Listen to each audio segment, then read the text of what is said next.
Today we're going to do a super deep dive into the Bosch SX light assist system. It just received a performance upgrade to 60 Newton meters of maximum torque. We're going to take a look at that on our dyno. I'm going to try to explain to you what makes the Bosch SX so special in the year 25 or 26. How do you get the most power out of the system? And also we're going to talk about its limits and the things that are maybe not so great about it. So let's dive in. The Bosch SX is not a new drive system on the market. Still, we decided to revisit it because we still think it's worth explaining because it's one of the most or more sophisticated drive systems on the market. I'll explain that in more detail in a couple of minutes. And it just received its performance upgrade, which bumped the maximum torque from 55 to 60 Newton meters and the maximum support from 340% to 400%. That's why we took a bike to our dyno and put it to the test. We performed the tests on an orange Phase Evo light e-mountain bike with an aluminum frame. That's going to be important for the later tests, especially the derating. For our first measurement, we look at the motor power in relation to the input power on the crank. So we measure the pure motor power without input power, but in relation to it. So how does the drive unit behave the more power you put onto the cranks? For this measurement, we use a steady cadence of 75 RPM, which I can tell you right now is not the sweet spot for this motor, but we still decided to go for 75 RPM to have a measuring point that's comparable to the other drive units we've measured so far. And I still think 75 RPM is something like a scenario a lot of bikers feel comfortable with. We're going to take a look at higher cadences in a minute.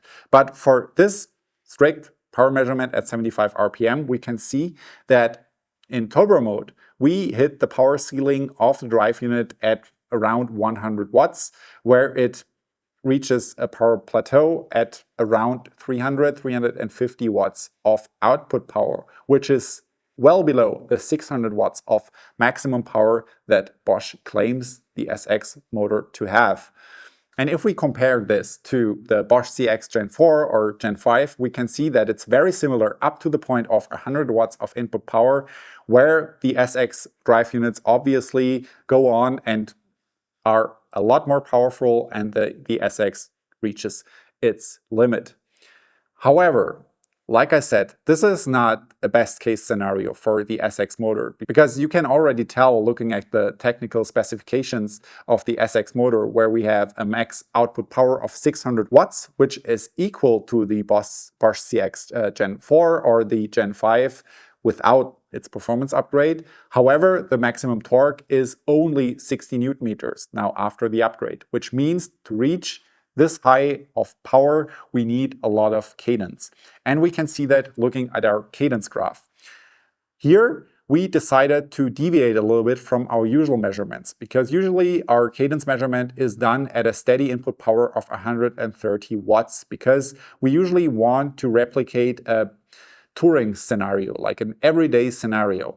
For the SX motor, we've decided to do a cadence graph for the maximum output power. That's why we went for a steady input torque of 30 Newton meters, which translates to different kinds of input power, but what we get in the end is a max output curve for different cadences. And it looks a lot different than any other cadence curve we've measured so far for full power systems, because it's pretty much rising all the way until 140 RPM of cadence, which means, in very simple terms, the faster you spin the cranks with the Bosch SX motor, the more power you get. And this is going to be a recurring theme throughout this video.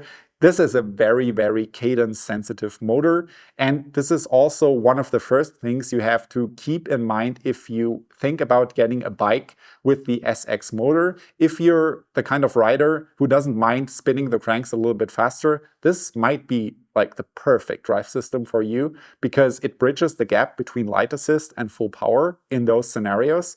However, if you're one of those riders who maybe doesn't like spinning the cranks that fast and who maybe feels comfortable at lower RPMs of 60 or 70 RPM, this might not be the system for you. But there's still one more thing we got to talk about, because looking at the absolute numbers in this cadence graph, we can see that we're still well below the 600 watts that Bosch claims. We're a little bit above 500 watts at 140 RPM. So where does this gap come from? Well, to answer this question, we have to talk about one trick that the Bosch SX has up its sleeve. You might want to call it like a dynamic boost. And what it means is that in certain scenarios, the drive system will give you a little bit more power on top of what we've just seen. And there are two main conditions to get this little bit of a boost, which is that you need to spin the cranks faster and you need to put in more power, both at the, same time. So just to make it a little bit more plausible, if you're just riding along and you're spinning the cranks at 75 RPM, maybe 100, 130 watts of input power, you're just like in the flat, you're riding and you reach a small punchy climb and you shift 2-3 gears lower, you spin your cranks faster and you put in a lot more power because it's a steep uphill. This is the scenario where the Bosch SX will give you a little bit power on top. And we've tried to replicate exactly that on our dyno. So we've raised the input power from around 50 to 70 watts to 250 watts. And we've also raised the cadence from around 70 to 110 in our first test. And if we do that, you can see the output power skyrockets in this scenario. And we reach a little just shy of 500 watts with a cadence of 110. If we take a look again at our cadence curve from before, we can see that there at 110, we were like 10-15% lower. So we already got in this scenario where we both raise the power and raise the cadence at the same time, you get like 10 or 15% more power. And the difference is even bigger if we go for a higher cadence, because we did the same test but with a cadence of 140 in the end. So we raised the power again from around 70 to 250, but we've raised the cadence from 75 to 140. And then we almost reached the 600 watts of output power. We're like at 560, which is above what we've measured for the Bosch CX Gen 4 or Gen 5 at their respective 600 watts setting. So this little motor at just 2 kilos has a lot of power when you need it. And I know this sounds very theoretical, and complicated. And the thing is, the idea of this behavior, of this support behavior, is to get into those boost scenarios intuitively without you having to think about it. Because I've just talked about a scenario where this happens. And I think the big difference is what kind of rider you are. Because if you are used to riding mountain bikes without a motor, you will do that. You will ride the system so you get the most out of it automatically without thinking about it. Because when you ride without a motor, you do all those things because there's no other way to do it. If you reach a punchy climb, you have to shift lower and you have to put in more power on your cranks. If you do that with the SX motor, you get your boost. However, if you maybe downsize from a full power system and you try to ride the SX system like you did a CX motor, for example, that's probably not going to work. Because especially at lower cadences, this system will hit a limit pretty fast. So out of your saddle on a steep climb, hoping for a punch from the motor to get you up, that's probably not going to happen. You always have to spin your cranks. This really comes down to your personal preference, if this is something you enjoy or you maybe come to hate. It's really one or the other. However, there's still one more measurement we did on our dyno, which is very relevant for light assist systems, which are compact motors, and in this case with a lot of power. And this is derating.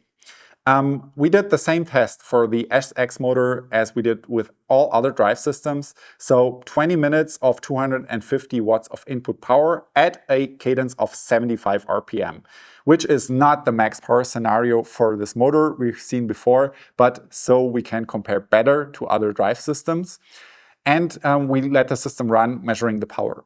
And looking at the 20-minute graph, we can see that after around 10 minutes, the motor starts to reduce its power a little bit, like 10 to 15%, and very smoothly. It's a Bosch typical behavior. It's very similar to the CX motors that also very smoothly take out the power at around the same time. However, something that is very different is the temperature of the motor itself, because we checked this with a thermal camera and the case of the motor hit 100 degrees Celsius, which is crazy hot. And it's the outside of the motor. So the inside might even be a little bit hotter. And you have to keep in mind, we did the measurement with an aluminum frame that also, well, is kind of a heat sink for the whole system. So in a carbon frame, it might have looked a little bit different still.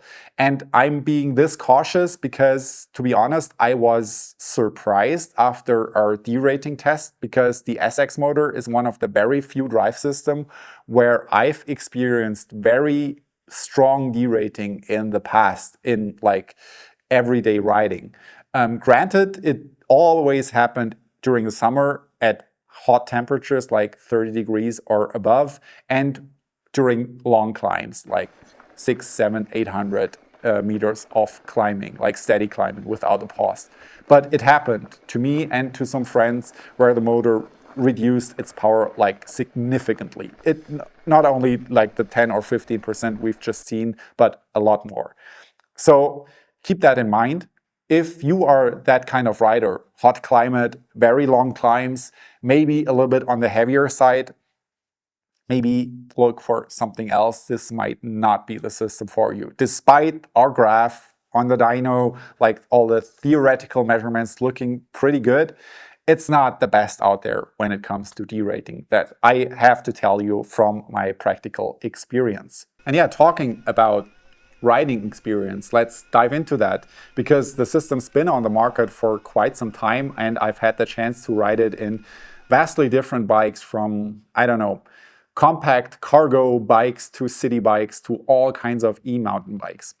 And I've already touched on this earlier in the video. It's not for everyone, but if you are the kind of rider who rides an e-mountain bike like you ride a regular mountain bike, this might come very intuitive for you, and this is a light assist system that punches well above its weight class, and you will have no big issue like riding with a group, for example, with regular full power systems like Shimano EP801 or Bosch CX Gen 4, not the crazy powerful, more recent ones, but like the regular full power systems.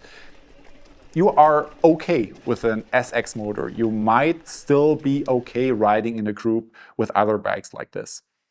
However, if you want to downsize from a full power system to this, you might have to adjust a little bit, and it might simply be not for you. However, something that is very, very good is modulation, is riding feel.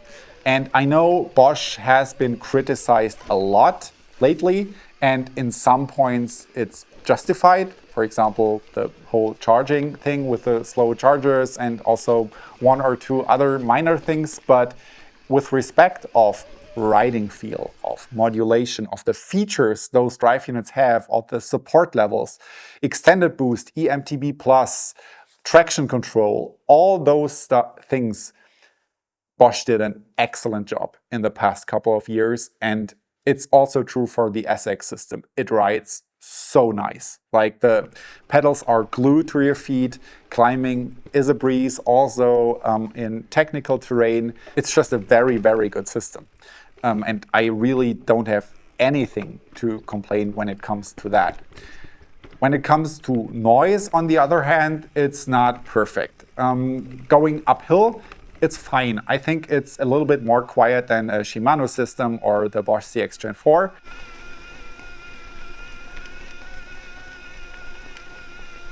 It's, however, a little bit more noisy than the Bosch CX Gen 5. You will hear it going uphill, and it's also more noisy than, for example, the TQ HPR 60, which is practically silent with a little bit less power, granted. But the Bosch SX is audible.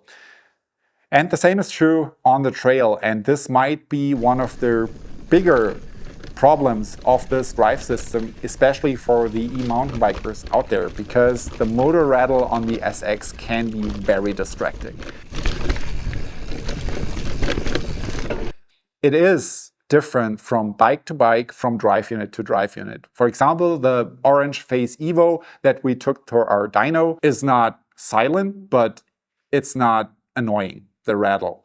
The bike here behind me, the KTM with like a really lightweight carbon frame, the rattle of the SX motor is crazy. So it always depends on the frame, on the bike, and how you ride your bike.